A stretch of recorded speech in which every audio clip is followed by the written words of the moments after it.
지난주에 이어서 신앙 공동체에 대해서 말씀을 계속해서 나눕니다. 여러분 잘 알고 있는 말이 있습니다. 사공이 많으면 배가 어디로 간다고 합니까? 네. 자, 여러분 말씀 제 목소리 잘 들리시나요? 예, 사공이 많으면 배가 어디로 간다 그러죠? 산으로 간다고 합니다. 배가 어디로 가야 할지 이끄는 사공이 많으면 배가 가야 할 곳으로 가지 못하고 엉뚱한 곳으로 가게 된다는 것입니다. 이것은 신앙 공동체에게도 마찬가지입니다. 신앙 공동체가 나아가야 할 방향을 확실히 알고 있지 못하고 우왕좌왕한다면 그 신앙 공동체는 엉뚱한 산으로 올라가 있을 것입니다. 그렇지만 신앙 공동체가 그들의 사명을 잘 깨닫고 나아가야 할 방향과 무엇을 해야 하는지 확실히 알고 행한다면 그 신앙 공동체는 하나님께서 들어쓰시는 하나님의 공동체가 될 것입니다.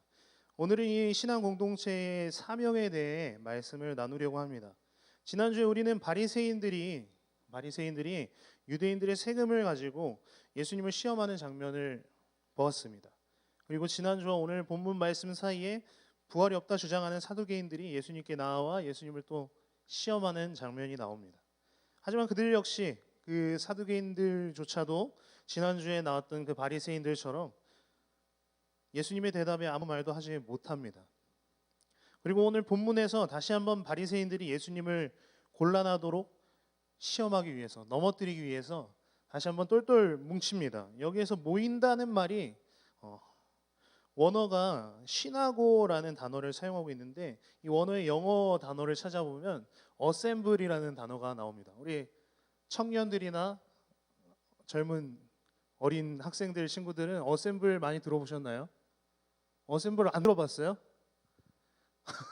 어벤져스라는 영화 보면은 이제 맨 마지막에 최종 보스를 상대하기 위해서 모든 히어로들이 다 모여요. 다 모이고 이제 캡틴 아메리카, 그 중에 가장 진두지휘하고 있는 캡틴 아메리카가 어벤져스 그 히어로들을 부르면서 어벤져스 어셈블이라고 합니다. 이 어셈블이라는 뜻이 모여서 우리가 함께 모여서 힘을 합쳐서 저 악당을 물리치자라는 뜻으로 이렇게 사용이 되는데 이 오늘 모인 그 바리새인들도 어셈블이에요. 어셈블. 그들에게 있어서 빌런인 예수 그리스도를 무찌르기 위해서 그들이 힘을 합칩니다. 힘을 합쳐서 모여요. 모여서 예수님을 무너뜨리려고 합니다. 마치 예수님이 악당이 되신 것만 같은데 지금 바리새인들이 그 정도로 예수님을 넘어뜨리기 위해서 결단하고 있는 겁니다. 그래서 그들의 입장에서 강력한 히어로인 율법사라는 카드를 등판시킵니다. 예수님 앞에 율법사라는 카드를 등판시켜요. 당시 이스라엘에서 율법사보다 율법을 잘 아는 이가 없었습니다. 그래서 그들에게 가장 어려웠던 것을 예수님께 질문하게 됩니다. 그 율법사들조차도 가장 어려웠던 질문. 선생님, 율법 중에서 어느 계명이 가장 큰 계명입니까? 나사렛 촌구석 목수의 아들로 평생을 살아온 예수님이 평생 율법을 연구하고 배우고 가르쳐온 율법사의 대답에 대답할 수 있다고 생각했을까요? 없다고 생각했을까요? 그 율법사가 예수님은 아마 이 대답에 대답할 수 있을 것이다, 없을 것이다. 없을 것이다라고 생각했겠죠. 예, 목사님 말씀에 뒤에 말하는 게 정답이라고 합니다. 예, 없을 거라고 생각했을 거예요. 그런데 율법사들이 수많은 그 613개나 되는 율법 가운데 어느 것이 가장 중요한 율법인지는 율법사들에게조차도 정말 어려운 질문이었습니다. 그렇지만 예수님은 그 율법사의 예상을 뒤집어 엎은 채 그 질문에 바로 대답하십니다. 그리고 그 질문을 통해서 그 대답을 통해서 우리 신앙 공동체의 사명을 가르쳐 주시는 것입니다. 신앙 공동체의 그 첫 번째 사명은 바로 하나님을 사랑하는 것입니다. 37절과 38절에 예수님께서 이렇게 말씀하십니다. 내 마음을 다하고 목숨을 다하고 뜻을 다하여 주 너의 하나님을 사랑하라 하셨으니 이것이 크고 첫째 되는 계명이요. 하나님을 사랑하는 것. 예수님은 이것이 모든 율법의 가장 큰 첫 번째 계명이라고 말씀하십니다. 마음을 다하고 목숨을 다하고 뜻을 다해서 하나님을 사랑하는 것은 내 모든 것, 나의 모든 것이 하나님을 사랑하는 것입니다. 내가 할 수 있는 전부를 다해서 하나님을 사랑하는 거예요. 모든 것을 하나님께 헌신하고 모든 것을 하나님께 희생하고 심지어는 내 생명까지도 아깝지 않게 하나님을 사랑하는 마음으로 사랑해야 된다는 것이죠. 이것이 바로 예수님이 말씀하시는 하나님을 사랑하는 것입니다. 마치 하나님을 사랑하기 위해서 내 자신의 모든 것을 버려야 한다고 생각할 수도 있겠습니다. 그러나 분명한 것은 이렇게 하나님을 사랑하는 것이 내 생명을 살리는 일임을 우리는 확실히 알아야 합니다. 내 모든 것을 드린다고 내가 죽는 것이 아니라 그것이 내 생명을 살리는 길인 것입니다. 하나님을 위해서 내 마음의 중심을 드리고 하나님을 위해서 내 의지를 내어놓고 하나님을 위해서 내 생명까지도 십자가에 못 박을 때에 하나님을 사랑하기 때문에 내 모든 것을 온전히 내어놓을 때에 비로소 죄로 인해 죽었던 내 생명이 살아나는 것입니다. 그렇기 때문에 하나님을 사랑하라고 하신 말씀은 공동체 안에서 내 생명을 살리라는 말씀과 같습니다. 39절과 40절은 함께 읽어보겠습니다. 39절과 40절. 둘째도 그와 같으니 내 이웃을 내 자신과 같이 사랑하라 하셨으니 이 두 계명이 온 율법과 선지자의 강령이니라. 아멘. 예수님께서는 둘째도 그와 같으니라고 말씀을 하십니다. 둘째도 그와 같으니 처음 말씀하신 하나님의 사랑과 동등하게 처음에 예수님이 말씀하신 그 하나님을 사랑하는 것과 동등하게 가장 큰 계명을 말씀하고 계시는 거예요. 그 말씀하신 계명이 무엇이죠? 하나님 사랑 그리고 이웃 사랑. 두 번째는 이웃 사랑이라는 거예요. 이웃 사랑은 무엇입니까? 하나님을 사랑함으로써 내 생명을 이제 살렸다면 이제 내 생명을 살리는 데서 그치는 것이 아니라 예수님을 알지 못하는 그 안에 예수님이 없는 자들에게 찾아가서 그 죽어있던 생명을 어떻게 하라는 것이죠? 내 생명을 살렸던 것처럼 그 생명도 살리라는 것입니다.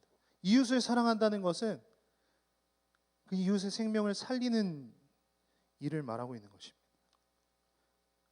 내 이웃을 내 자신과 같이 사랑하라고 말씀하십니다. 나 자신이 하나님을 사랑함으로 생명을 얻었으니 이제 우리가 해야 할 것은 다른 이들 또한 생명을 얻을 수 있도록 다시 한번 처음 하나님께 내 모든 것을 내어놓았듯이 내 이웃을 위해서 내 모든 것을 내어놓으며 사랑하는 것입니다. 그렇기 때문에 오늘 말씀을 이렇게 정리할 수 있겠습니다. 신앙 공동체의 사명은 생명을 살리는 것이다. 하나님 사랑을 통해서 나의 생명을 살려내고요. 이웃 사랑을 통해서 내가 아닌 다른 이들의 생명을 살려내는 것이 하나님께서 우리 신앙 공동체에 주신 사명이라고 생각합니다. 안타깝게도 당시 바리새인들을 비롯한 유대인들은 하나님을 사랑하는 것과 동등한 수준의 이웃 사랑에서 쉽게 넘어집니다. 우리가 이미 말씀을 통해 배웠던 마태복음 19장에서 나온 그 부자 청년 이야기를 기억하십니까? 부자 청년이 예수님께 나와서 제가 지금까지 율법을 이렇게 잘 지켰는데 무엇을 더 해야 될까요? 라고 물어봤을 때 예수님께서 어떻게 대답하시죠? 내 모든 소유를 팔아서 누구에게 주라? 가난한 자들에게 주고 와서 나를 따르라. 라고 하니까 부자 청년이 어떻게 됩니까? 근심하며 다시 돌아가죠. 이웃사랑에서 넘어지는 것입니다. 우리는 어떻습니까? 여러분 하나님을 사랑하십니까? 왜 자신 있게 이렇게 같이 하나님을 사랑하십니까? 아멘. 저도 하나님을 사랑합니다. 마음과 생명과 뜻을 다해 우리의 마음과 생명과 뜻을 다해 여러분 하나님을 사랑하십니까? 내 모든 것을 다해서 하나님을 사랑할 때 하나님께서 주신 생명이 내 안에 있으십니까? 만약 여러분이 거기에 그렇다고 대답하신다면 하나님을 사랑하는 것과 동등한 수준의 사랑이 이웃에게 있습니까?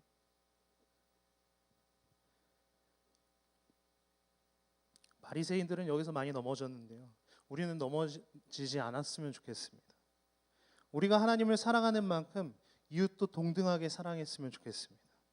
분명히 알아야 할 것이 있는데 하나님만 사랑하고 그와 동등한 수준으로 이웃을 사랑하지 않는다면 감히 말씀드리지만 그것은 반쪽짜리 신앙도 아니고 반쪽짜리 구원도 아닌 그저 그때의 예수님 시대에 있었던 그 바리새인들의 신앙과 동등한 신앙일 것입니다. 태국의 공익 광고를 제가 좀 보고 깨달음이 있었는데요. 이 공익 광고에는 복음이 없습니다. 예수님이 없는데 이웃 사랑에 대해서 잘 보여주고 있습니다. 이 공익 광고를 좀 같이 보시고 다시 말씀을 보겠습니다.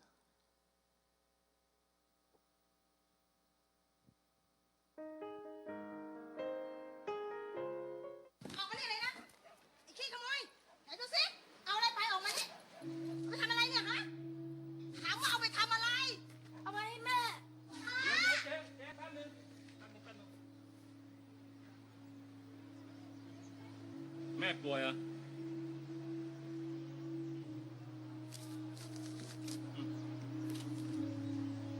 อย่าทำอย่างนี้อีกนะ หน่วยเกาเหลา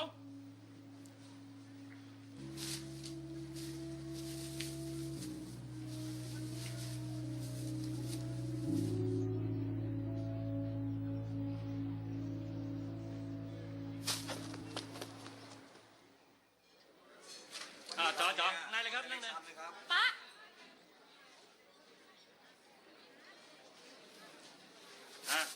จัดไปสั่งมาเร็วต่ออะไร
하물며 아까 그 태국 공익 광고 이야기에 복음이 없었는데도 불구하고 그렇게 생명이 살아나는 모습이 보입니다. 이웃을 사랑하는 그 마음에 생명이 살아나는 것을 우리가 볼 수 있었습니다. 우리가 복음을 가지고 이웃을 사랑한다면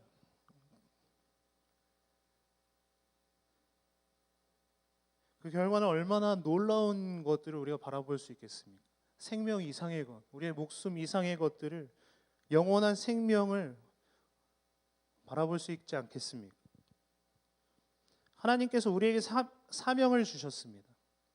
하나님을 사랑하고 그 하나님을 사랑하는 것에서 끝나는 것이 아니라 둘째로 그와 동등하게 나의 이웃을 단지 내 옆집에 사는 이웃뿐만이 아니라 내가 아닌 다른 이들을 사랑하라는, 내 생명이 살아난 것처럼 이제 다른 생명을 살리는 것이, 이것이 바로 우리에게 주신, 우리 신앙 공동체에 주신 하나님의 부르심입니다. 그리고 하나님을 사랑하는 것처럼 그를, 다른 이를 사랑하고 다른 이에게 복음을 전할 때에 다른 이의 생명은 분명히 살아날 것입니다. 성경은 이러한 사명을 받은 우리에게 분명히 도전하며 증거합니다. 베드로와 요한이 성전 민문 앞에서 구걸하는, 나면서부터 못 걷는 일을 위해서 돈을 주지 않았죠. 왜냐하면 그들이 돈이 없었기 때문도 있지만 돈보다도 더 큰 것이 그들에게 있었습니다. 그 못 걷는 일을 위한 사랑하는 마음, 예수 그리스도의 복음이었습니다. 그래서 그 베드로가 못 걷는 일을 위해서 이렇게 말하죠. 나사렛 예수 그리스도의 이름으로 일어나 걸으라면서 복음으로 손을 내밉니다. 오른팔을 잡아 일으킵니다. 그때 어떻게 됐습니까? 나면서부터 못 걷던 이가 다리 힘을 얻어 걸으며 뛰며 하나님을 찬양했습니다. 생명이 사는 것입니다. 우리가 예수를 위해서, 예수를 모르는 이들을 위해서 사랑과 복음을 가지고 우리의 손을 내밀 때에 그들의 생명이 살아날 것입니다. 할렐루야. 우리 함께 우리 공동체에 주신 사명을 기억하며 그 사명을 결단하며 같이 나아갔으면 좋겠습니다. 사명이라는 찬양, 우리 학생들에게 조금 올드할지도 모르겠는데요, 이 가사를 우리 깊이 좀 생각하면서 또 고백하면서 가사에 집중하며 같이 나아갔으면 좋겠습니다.